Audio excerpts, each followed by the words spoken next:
الحمدللہ رب العالمین والصلاة والسلام علی حبیبہ محمد وآلہ وصحبہ اجمعین اما بعد اعوذ باللہ من الشیطان الرجیم بسم اللہ الرحمن الرحیم وَلَنَبْلُوَنَّكُمْ بِشَيْءٍ مِّنَ الْخَوْفِ وَالْجُوعِ وَنَقْصٍ مِّنَ الْأَمْوَالِ وَالْأَنفُسِ وَالثَّمَرَاتِ وَبَشِّرِ الصَّابِرِينَ الَّذِينَ إِذَا أَصَابَتْهُم مُّصِيبَةٌ قَالُوا إِنَّا لِلَّهِ وَإِنَّا إِلَيْهِ رَاجِعُونَ اللهم سبحانك لا علم لنا إلا ما علمتنا إنك أنت العليم الحكيم مولاي صل وسلم دائما أبدا على حبيبك من زانت به الأسر. معزز ناظرین اکرام، السلام علیکم ورحمۃ اللہ وبرکاتہ. قرآن کریم سے آیا کریمہ تلاوت کرنے کی سعادت نصیب ہوئی ہے. اس کا ترجمہ پیش کرتا ہوں. ارشاد فرمایا اگر ہم تمہیں کسی قدر خوف اور بھوک اور مالوں اور جانوں اور پھلوں کی کمی سے آزمائیں گے، پھر فرمایا اور آپ صبر کرنے والوں کو خوشخبری دیں. متصل حصہ اگلی آیا کریمہ کا جو ہے اس میں ارشاد فرمایا وہ لوگ کہ جب ان پر کوئی مصیبت آتی ہے تو کہتے ہیں یقیناً ہم اللہ کے لیے ہیں اور یقیناً ہم پھر کر اس کے پاس جانے والے. معزز ناظرین کرام، سیلاب کی صورت میں آج وطن عزیز ایک مصیبت میں مبتلا ہے، اور یہ وہ درس ہے جو مصیبت کے موقع پر قرآن کریم سے ہمیں نصیب ہو رہا ہے. حدیث شریف میں آتا ہے کہ بندے مومن کی ہر دو صورت جو ہے اس کی بھلائی کا سبب ہے. خوشی ہے تو وہ شکرانہ ادا کرتا ہے، دکھ یا تکلیف ہے تو وہ صبر کرتا ہے. نبی کریم صلی اللہ علیہ وسلم کا فرمان ہے کہ جب کسی کا بچہ فوت ہوتا ہے تو اللہ کریم فرشتوں سے پوچھتے ہیں کہ کیا تم نے میرے بندے کا بیٹا جو ہے اس کی روح قبض کر لی ہے؟ عرض کرتے ہیں بار لا قبض کر لی ہے. پھر فرمایا جاتا ہے کیا اس کے دل کا چین لے لیا ہے؟ عرض کرتے ہیں بار لا لے لیا ہے.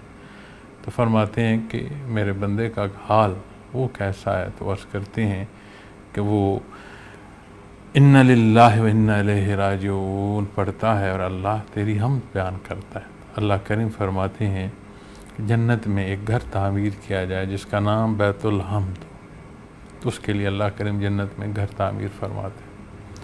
یہ حدیث ترمذی شریف میں بیان فرمائی گئی. اور معزز سامعین کرام، قرآن و حدیث، سنت خیر الانام، یہ سارے وہ حصے ہیں جو ہماری رہنمائی فرماتے ہیں.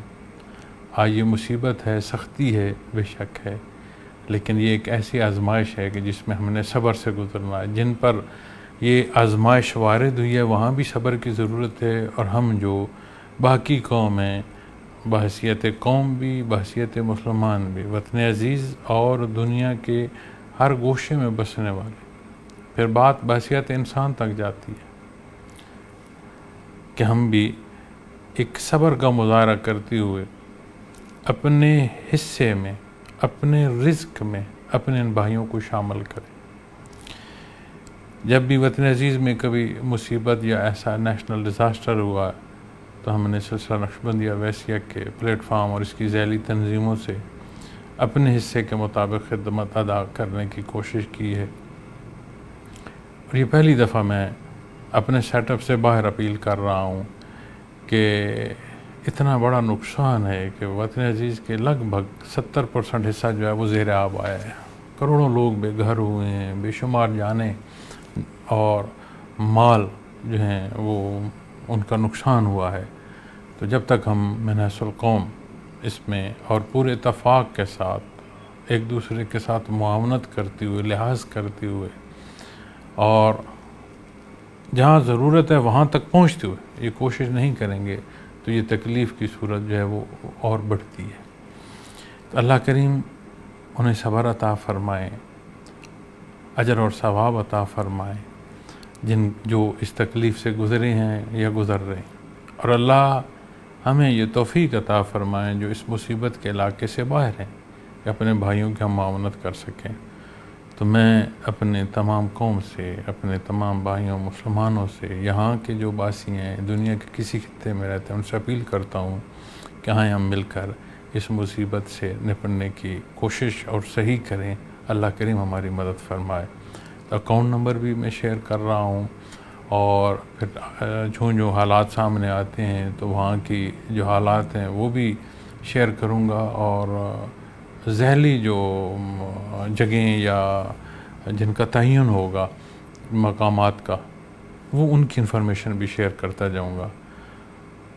اور آخری عرض جو کرنا چاہتا ہوں وہ یہ ہے کہ کوئی حکومتی سطح سے کام کر رہا ہو، کوئی ہمارے اداروں اور فوج کے حوالے سے کام کر رہا ہو، جماعتوں یا تنظیموں کے حوالے سے بات ہو، یا کوئی انفرادی، کوشش یہ کی جائے کہ ہمارا مقصد مدد کرنا ہے، اس کے لیے معاونت اور اتفاق جو ہے وہ بہتر صورت ہے۔